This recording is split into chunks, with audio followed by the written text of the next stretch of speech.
worsening drought takes a toll on some, but farm income in Nebraska is ticking up. And as harvest wraps up, many farmers will see strong yields. Our Grow host, Steve White, follows the trends, joins us live from Grand Island. Steve, what's the sense of things as this growing season comes to a close?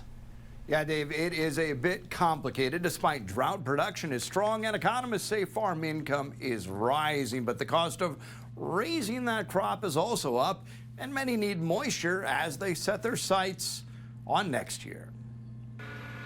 Plant in dust and the bins will bust. So goes one saying you hear on the farm, but the truth is more nuanced. Harvest has officially reached the end along the Corn Belt, according to the USDA, which reports yields in Nebraska are up. After a year when wildfires and drought devastated many, it's quite a turnaround.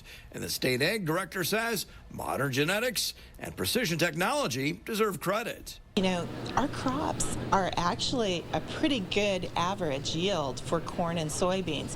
When you think that this drought is severe as it was in the 1930s, and we're still bringing in most places, an above average crop and yield, that's amazing. In the Panhandle, Andy Groskopf says they got about 20 inches of rain. It's one of the wetter summers that we've had, and it was pretty nice, actually. I mean, the only struggle with it was trying to get a pivot around. They wouldn't go around. They were stuck all the time. It wasn't just the mud, but some severe stuff, too. We had hail on about every acre that we had. Some was more severe than others, but all in all, in my neighborhood, we've had decent yields. However, drought intensified in other areas, including central Nebraska. A lot of guys they're kind of upset. You know, the yield wasn't there. I think it wasn't the first hot spell in August. It was the second one that really got guys. And overall, total corn production isn't a record, but isn't far off. Plus, economists say farm income is ticking up. However, they're quick to point out the cost of raising a crop is also up. Fertilizer and fuel did come down from the previous year, but remain significant expenses. And several other categories rose, including taxes, labor, and rent.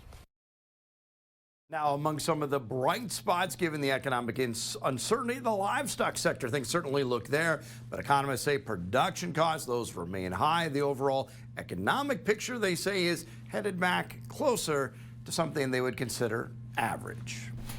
Steve, I know this is a hard-hitting question, and it probably comes to the core. You're not really going to get out in the fields a lot for the next couple of months. Oh, Are you going to be all right? Steve. Yeah, I know. I'm not going to have a combine ride for about 9 months now, so I don't know what I'm going to do. Well, we'll have plenty of more coverage on Sunday night, 10:35 with Steve White and Grow. Thank you, Steve. Got it.